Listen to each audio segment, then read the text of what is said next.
बम मार दिया था सर। हैं? आपके घर पे? हाँ, मेरे कोचिंग इंस्टीट्यूट पे 8-10 तो फेंक दिया सब। क्यों? एक्चुअली हम पढ़ाई जो क्लासेज है तो उसके हम बहुत कम फी लेते हैं, नॉमिनल। अभी भी कोई लड़का क्लास करना चाहता है, पूरा सब्जेक्ट 200 में कर लेता है, फीस ही है पूरे सिलेबस की 200 रुपए? हाँ, तो बाकियों को थोड़ा सा प्रॉब्लम आने लगा। और हमको समझाएं, हम कहें हमको क्या दिक्कत है, क्योंकि बहुत सारे लड़के जब हम लोग अपने स्टूडेंट लाइफ में थे, इंटरमीडिएट क्रॉस किए थे, तो हमारे साथ के कुछ लड़के पढ़ने के लिए चले गए थे दिल्ली, उनको यूपीएससी निकालने के लिए चले गए थे। हालांकि जो गए थे उनमें किसी का नहीं हुआ। तो हम लोग ना उनको जब स्टेशन छोड़ने आए थे, बड़ा भारी मन से हम लोगों ने विदा किया कि इन लोग के गार्जियन कितने पैसे वाले, इन्हें भेज दिए वहां, हम लोग के नहीं भेज सकते थे। तो ऐसे लाखों स्टूडेंट है जिनके गार्जियन नहीं भेज सकते। इनका मतलब गरीब होना कोई अपराध नहीं है, उसे कोई पढ़ाई से नहीं रोक सकता। बिल्कुल।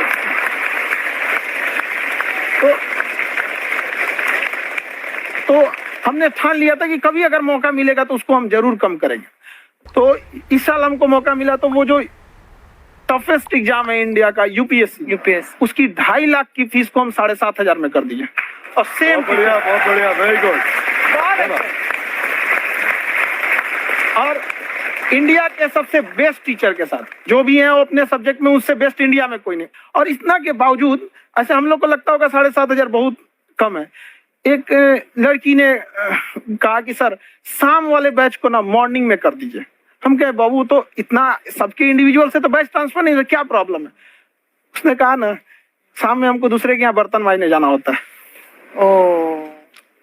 तो हम लोग को लगता है कि जितना ये तकलीफ है इससे कई गुना ज्यादा है। और कई बार तो ऐसा लगता है कि वो भी ना ले। एक लड़का बेचारा नदी से बालू निकालता था और वो बालू को भरता था, फिर नाव बालू को किनारे लेके बेचती थी, और वो बालू भरता था, उससे मेरी फीस ले आया। हमारा हाथ कांप गया, हम कैसे फीस ले लेंगे यहाँ पर। बहुत बढ़िया। उसी दिन हमने ये प्रण लिया था कि भारत का कोई भी बच्चा उसके सफलता में पैसा उसकी बाधा नहीं बनेगी, चाहे उसको जितना भी पढ़ना रहे। आपका क्या बात। और अर्चना जी, मैं इनके बारे में एक बात, खान सर आपके बारे में मैं एक बात कहना चाहता हूँ। इनका जो स्टार्टअप है ये बूटस्ट्रैप्ड है। अच्छा। मैं साधारण भाषा में बता देता हूँ, ये सेल्फ फंडेड है। इन्होंने अभी तक किसी और से पैसा नहीं लिया है, ये इन्वेस्टर के पैसे से नहीं, इन्होंने खुद इसको बिल्ड किया है। और बल्कि इतना स्ट्रॉन्ग स्टार्टअप है ये कि मैं कहूंगा कि अगर इन्वेस्टर्स को इन्वेस्ट करना हो तो मैं एंडोर्स करता हूँ ऐसे स्टार्टअप्स को। यही सब चीजों को देखते हुए कई लोगों ने धमकी भी दिया था वहां पर। अच्छा। और उसके बाद बम चला दिए, और 7-8 बम चला दिए, और कुछ ब्लास्ट हुआ। एक बेचारा नया लड़का आया था एडमिशन लेने के लिए, उसकी स्कूटी उड़ा दिया। तो वो आया था, कहा कि सर हम तो पढ़ने आए थे, हमारा स्कूटी उड़ गया, हमारी ऑफिस उड़ा दिया सब। एक तो पास में आके गिरा और नहीं फटा।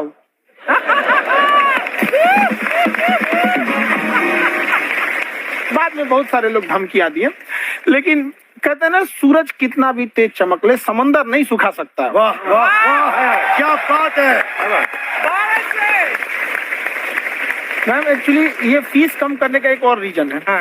2.5 लाख 3 लाख की जो फीस में सब लोग पढ़ाई अफोर्ड नहीं कर पाते, इसलिए वो कुछ ही लोग अफोर्ड कर पाते हैं, तो उनका मेंटल लेवल तो बहुत ऊपर चला जाता है। लेकिन एक पूरे देश का मेंटल लेवल थोड़ा सा स्टेबल नहीं हो पाता। तो जब फीस कम रहेगी तो हर वो लड़का तैयारी करने के लिए आगे आएगा जिसका सपना है देश के लिए कुछ करने का। सीटें लिमिटेड हैं, उन्हीं को मिलेगी, लेकिन जिन्हें नहीं मिलेगी उसे मिलेगा देश का एक जिम्मेदार नागरिक। तो इस देश को बदलना। हम लोग विश्व गुरु कहे जाते थे, क्यों? क्योंकि दुनिया से लोग हमारे यहाँ पढ़ने आए थे। चाइना से हैंसांग आया, फायान आया, आज कोई नहीं आता है। हम लोग का उद्देश्य एक समय आएगा जो फिर आएंगे यहाँ पढ़ने के लिए। पर आप देखो अर्चना जी, सबसे ज्यादा आईपीएस आईएएस बिहार से निकलते हैं। आप देखो पढ़ाई लिखाई में पॉलिटिशियन बहुत बड़े बड़े निकले हैं। अब तो ऐसा नहीं है, नहीं है, खेती करेगा तो कोई खास वो नहीं रहे, ऑप्शन भी नहीं है। सही बात है। बिहार की मिट्टी में एक चीज है, जिद तो बहुत जबरदस्त है। कुछ भी नहीं रहेगा तो सब कुछ पाने का उसको जिद रहेगा, करके भी दिखा देगा, कर देंगे हम आपको। कहाँ सर, हमने सुना है आप 5 स्टार में रुके थे कल और नीचे जाके वड़ा पाव खाने गए आप रेडी पे। एक्चुअली क्या है ना कि वहां जो चीजें सीखने को मिलती है ना, खाली पेट और खाली जेब इंसान को जो सिखाते हैं वो किसी यूनिवर्सिटी कॉलेज में नहीं सिखाया जाता। और गरीबी बड़ा बेशरम चीज होती है। तो कहते हैं कि मौत भी तू जल्दी आया कर गरीब के घर में। कफन का पैसा भी खर्च होता है दवाइयाँ खरीदते खरीदते। हाय हाय हाय, क्या बात है। और खान सर की खासियत ये है कि जिसको तो पढ़ना है, जिसको एजुकेशन चाहिए, वो तो इनका वीडियो देखते हैं, लेकिन वैसे भी कई लोग, जैसे अर्चना जी बात करी थी, कहती मैंने जब देखना शुरू किया तो मैंने बैक टू बैक इतने सारे वीडियोस देखे, क्योंकि आपका जो तरीका जो बोलने में, एक तो इनकी जो टोन है पढ़ाने में, और साथ साथ में जो ह्यूमर आता रहता है, तो उसकी वजह से और भी इंटरेस्टिंग हो जाते हैं आपके वीडियो। शुरुआत में हम लोग जब स्टूडेंट लाइफ में थे, या हम कई स्टूडेंट को भी देखते हैं, वो बेचारे जब थक जाते हैं तो आपका शो देखने लगते हैं। तो शुरू में हमको लगता था जब इसमें कि अरे ये हमारी पढ़ाई उसके लिए है, लेकिन पढ़ाई में थक जाता है, शो देख के नहीं थक जाता है। तो हमने सोचा दोनों को मिक्स कर देते हैं। तो हमने उसको, और आज आपको पता नहीं हमने भी यही किया है। मिक्स करने। हमारे एजुकेशन सिस्टम में दो कमी है, एक एजुकेशन की, दूसरा सिस्टम की।